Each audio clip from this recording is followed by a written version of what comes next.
नमस्कार, मैं हूँ vastu expert and astrologer doctor Vaishali Gupta.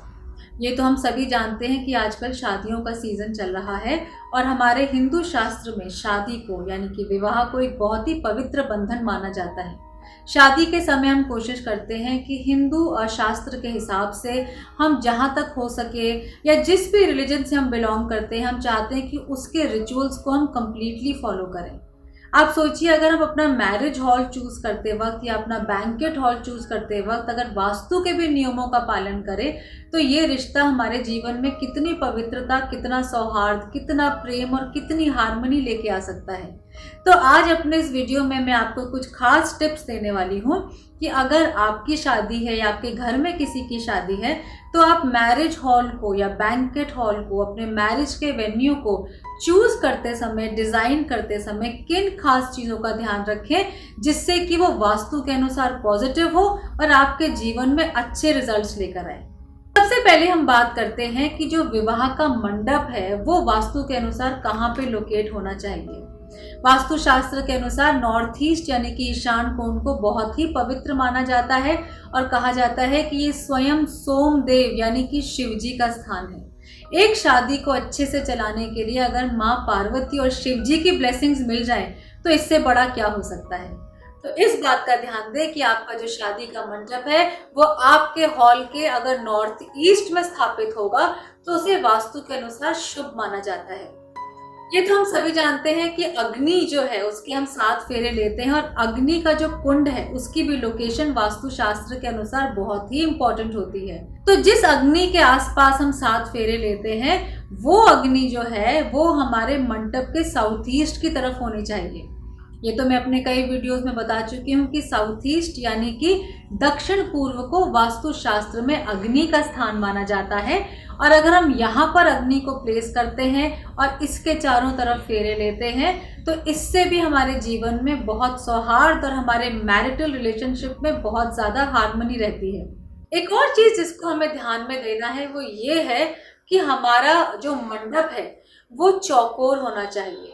हमारे शास्त्रों के अनुसार अगर हम अपने मंडप को चौकोर बनाते हैं तो वो हमारे रिश्ते में हार्मनी और प्यार लेके आता है और साथ ही साथ उसके जो 4 डंडे होते हैं वो लकड़ी के या फिर बांस के होने चाहिए। इस हवन के मंडप को कभी भी मेटल में बनवाना ना प्रेफर करें बिकॉज लकड़ी को हमारे शास्त्र में शुभ माना जाता है।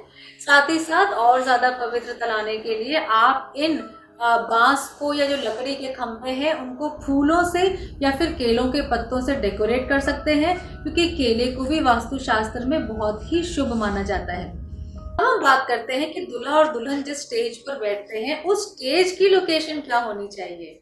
अगर हम वास्तु शास्त्र की माने तो दूल्हा और दुल्हन जिस स्टेज पर बैठते हैं उसकी लोकेशन वेस्ट या फिर साउथ वेस्ट की तरफ होनी चाहिए और स्टेज पे बैठते समय दूल्हा दुल्हन की जो अपनी फेसिंग है वो ईस्ट, नॉर्थ या नॉर्थ ईस्ट की होनी चाहिए। ऐसा करना भी वास्तु के अनुसार शुभ माना जाता है और अगर आप अपने बैंकेट हॉल में ये अचीव कर सके तो ये बहुत ही अच्छे रिजल्ट्स लेके आता है। जिस समय दूल्हा दुल्हन शादी के समय पूजा कर रहे होते हैं, फेरे से पहले जब वो पंडितों से मंत्र सुन रहे होते हैं तो इस बात का भी ध्यान रखें कि दूल्हा और दुल्हन की मंत्र सुनते समय और पूजा करते समय जो फेसिंग है वो प्रेफरेबली ईस्ट की होनी चाहिए।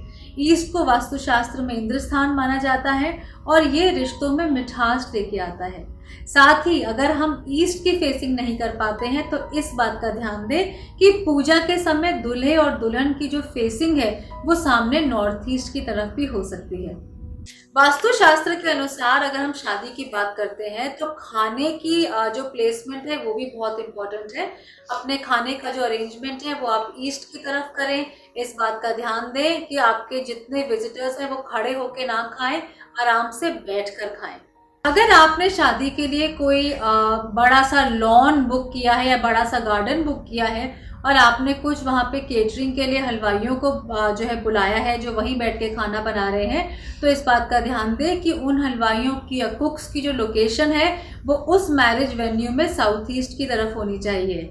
ऐसा करने से जो खाना है वो बहुत स्वादिष्ट बनता है और वास्तु के अनुसार वो खाना सही जोन में बनता है। आइए बात करते हैं शादी के एक बहुत ही इम्पॉर्टेंट मोमेंट की जो कि है लड़की की विदाई। अगर हम वास्तुशास्त्र की माने तो हमारी जो लड़की है, जो बेटी है, उसकी विदाई नॉर्थ वेस्ट की तरफ से होनी चाहिए। नॉर्थ वेस्ट को वास्तुशास्त्र में वायुव्य कोण माना जाता है और जब हम अपनी बेटी की विदाई नॉर्थ वेस्ट जोन की तरफ से करते हैं, रिचुअल वहाँ पे करते हैं, तो उनकी जो शादी है वो बहुत ही अच्छी चलती है और शादी में बहुत प्रेम और हार्मनी भी बनी रहती है। अगर आप इतनी बातों का ध्यान रख रहे हैं तो इस बात का भी ध्यान रखें कि जो भी मैरिज या बैंकेट हॉल आप चूज कर रहे हैं वो हो सके तो रेक्टेंगुलर यानी कि चौकोर आकार में हो, उसके सारे कोने जो हैं वो राइट एंगल्स पे हो और साथ ही साथ उसकी जो एंट्री है वो ईस्ट या नॉर्थ ईस्ट से हो। इसमें से काफ़ी सारी चीज़ें ऐसी हो सकती हैं जो कि कर पाना संभव हो और कुछ एक आध चीज़ ऐसी भी हो सकती है जिसको हम फॉलो नहीं कर पाएँ। लेकिन फिर भी अगर हम इसमें से 80 से 90% वास्तु के टिप्स भी फॉलो करते हैं तो ये जो शादी होगी इसका माहौल बहुत ही पॉजिटिव होगा और आगे दूल्हा और दुल्हन की लाइफ भी काफ़ी अच्छी रहेगी। सो आई होप ये वीडियो आपको अच्छा लगा। Thank you so much for listening to me.